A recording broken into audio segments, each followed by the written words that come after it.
ginugulo nila. So, nilipat ko na muna dun sa sala, sa sofa. Ito nga pala yung wedding ring ko. Hindi ko muna ipapakita sa inyo kasi, basta. Tsaka na lang. Pagka, sa araw na lang ng wedding namin. Pero ang ganda niya, promise. Yan. Pag-miss na ako. So, next ko naman sa yun.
tapos na ako sa mga gawaing bahay. Pera lang sa paglalaba. Pa ako tapos. Dami ko pang lalabahan. Grabe. Dami ko pang labahan. Ang dami ko pang tutupin. Pero nakapaglinis na kami dito sa buong bahay. Nakapaghugas na ako ng pinggan. Nakakain na rin kami ng lunch ng mga bata. So, papahinga muna ako habang inaantay ko yung nakaload sa laundry. And may nakita ko sa TikTok. Actually, nag-viral to dati. So, gagayahin ko siya. Itatry natin kung masarap pa. Yung ice cream na may fruit roll-ups. So, sakto may ice cream kami dito. And then, ito. Nagpabili ako ng fruit roll-ups kay Daddy Greg. So, yeah. Try na natin. Yeah.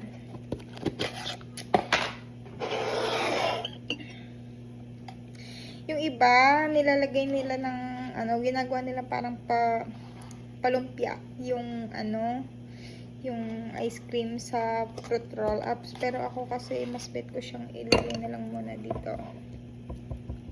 Yan. Sige, kumain ka ng kumain. Magpataba ka ng magpataba. Kaya ako na nararamdaman ng tiyan mo eh. Yan. Siguro to. Then ito, bubukas tayo ng isa. Bango ah. What, baby? Hindi pa ulit. Ang gagawin ko? Hindi ko maganon, walang bilog. Hindi ko maalis. Baka lobat na. Hindi. Hello mo to. Try mo open. Pag ganyan pa din. Ganun pa din. Baka lobat na nga. Hindi mo lang alam. Try mo muna i-charge. Ano na may likod ko. Then ito. Sige po. Kuha ka ng baso tsaka kutsara. So, ito na siya. Yan. Talagyan natin siya dito. So, ayan na. Binigay ko na yung best ko dyan, ha. So, i-try na natin. Naging crispy siya. JL, mahuhulog ako. Oh my gosh. Naging crispy siya. Try na. Ba't ko inipan? Ang ewan. Huh? Ano? Ano? Sarap. Ano? Mama? Masarap. Mama? Ang sarap niya, guys. Try nyo. Kaso nga yung hair, hindi ko alam kung may nabibiling fruit roll-up sa like hypermarket or maybe sa Save More. Hindi ko sure. Siguro sa SNR, pero bultuhan siguro ang bentahan. And then sa online kasi before tumingin ako, kuha ko tsara doon. Tumingin ako dati sa Shopee, tsaka sa Lazada. Mahal yung per piece niya eh. So, nag-antay ako hanggang sa makarating kami dito. Nagpabili ako ng fruit roll-ups kay Daddy Greg. Actually, 2 box to. Pero yung isang box, binigay ko sa best friend ko. Papadala sa Pilipinas. So, yan. Masarap siya, guys. Try nyo pagka nakabili kayo ng ganito. Then, try nyo siya sa vanilla ice cream or any kind of ice cream naman siguro pwede.